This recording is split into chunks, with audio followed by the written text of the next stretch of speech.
जादुई घंटी। एक गांव में शिव नाम का एक लड़का था। वो अपनी माँ और छोटी बहन के साथ रहता था। वो आसपास की भेड़ बकरियां चराने जंगल में पर्वत के पास जाता था। वहाँ एक विशाल पेड़ था। शिव उस पेड़ की छांव में गाना गाता था। पंछियों संग उसकी दोस्ती सी हो गई थी। वो सारी भेड़ बकरियों पे नजर रखता था। शाम होते ही शिव वापस गांव आ जाता था और सभी भेड़ बकरियों को गांव के सभी लोगों को सौंप देता था। दिन भर कड़ी धूप में भेड़ बकरियों को चराने के लिए उसे हर घर से कुछ पैसे मिलते थे। इन पैसों से शिव घर चलाता था और अपनी माँ और बहन का पेट भरता था। इस कमाई से वो घर के लिए जरूरी चीजें ला पाता था। लेकिन छोटी बहन को कभी-कभी अच्छा खाना खाने का दिल करता था। वो हर दिन रूखा सूखा खाकर ऊब गई थी। ये बात शिव समझता था, लेकिन वो कर भी क्या सकता था। उसे अपनी बहन की पढ़ाई के लिए भी पैसे जोड़ने थे। अगली सुबह उठकर शिव फिर से भेड़ बकरियां चराने जंगल में पहुंचा तो उसने देखा कि एक लकड़हारा उस पेड़ को काट रहा था जिसके नीचे वो बैठकर भेड़ बकरियां चराता था। और ये देखकर वो चिंतित और दुखी हो गया। लेकिन उसने एक तरकीब लगाई। सुनो लकड़हारा भाई, ये पेड़ को आप क्यों काट रहे हो? शायद आपको पता नहीं है कि इस पेड़ को जो कोई भी काटेगा तो इसमें बैठी चुड़ैल उस पे जा बैठेगी और उसे परेशान करेगी। ये सुनकर लकड़हारा डर गया और भागने लगा। भागो भागो! लकड़हारे के भागते ही उस पेड़ की आत्मा वहाँ प्रकट हुई और उसने खुश होकर कहा, तुमने मेरी जान बचाई है, इसलिए मैं बहुत प्रसन्न हुआ हूँ और तुम्हें उपहार के रूप में एक घंटी देता हूँ। भला मैं इस घंटी का क्या करूँगा? ये घंटी कोई ऐसी वैसी घंटी नहीं है।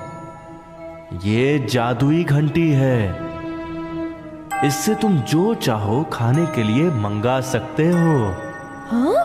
लेकिन हमेशा ये बात ध्यान रखना कि दिन भर में सिर्फ एक बार ही तुम खाना मंगवा सकते हो। शुक्रिया मेरे दोस्त।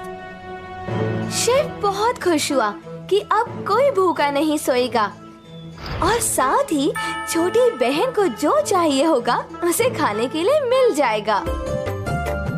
शाम को जब शिव घर पहुंचा तो उसने माँ को और छोटी बहन को सारी घटना बताई। उसकी माँ और बहन बहुत खुश हुए और उन लोगों ने उस जादुई घंटी से विनती की और जो चाहिए था वो मंगवा कर जी भर के खा लिया और सो गए। अगली सुबह उठकर शिव भेड़ बकरियों को लेकर चला गया। जब वापस शाम को घर पहुंचा तो उसने देखा सभी बर्तन खाली पड़े हैं। उसके लिए बस रूखी सूखी रोटी और चटनी है जो वो रोज खाता था। ये देखकर शिव को दुख हुआ और गुस्सा भी आया। उसने कुछ नहीं खाया और सो गया। अगली सुबह वो अपने साथ जादुई घंटी को ले गया। इधर घर पर जब माँ और छोटी बहन को बहुत भूख लगी तो उन दोनों ने उस घंटी को बहुत ढूंढा। पूरा घर तलाश लिया पर वो घंटी नहीं मिली। वो लोग बहुत उदास हो गए। उन्होंने सोचा शायद घंटी गुम हो गई है और अब घंटी नहीं मिलेगी और ना ही खाना मिलेगा। आखिर वो लोग भूखे ही सो गए। शाम को जब शिव वापस आया तो शिव ने अपनी जेब से घंटी निकाली और जो चाहिए था उसने जादुई घंटी से मंगवा लिया। ये सब कुछ देखकर माँ और छोटी बहन को बहुत दुख हुआ। छोटी बहन बहुत रोने लगी और उसने कहा, भाई, आप स्वार्थी हो गए हैं। आप पहले ऐसे नहीं थे। शिव को ये सुनकर बहुत दुख हुआ। उसे अपनी गलती का भी एहसास हुआ, पर उसने अपने दिल की बात भी बताई। आपने घंटी से खाना तो मांग लिया, लेकिन आप लोग मेरे लिए रखना भूल गए। मैं थककर भूखे पेट ही सो गया। मैं और क्या करता। इस बात से मुझे दुख हुआ और मुझे गुस्सा भी आ गया। बहन को भी अपनी गलती का एहसास हुआ और फिर सबने मिल बांटकर खाना खाया। और इससे हमें एक सीख भी मिलती है। वो सीख हमेशा याद रखना।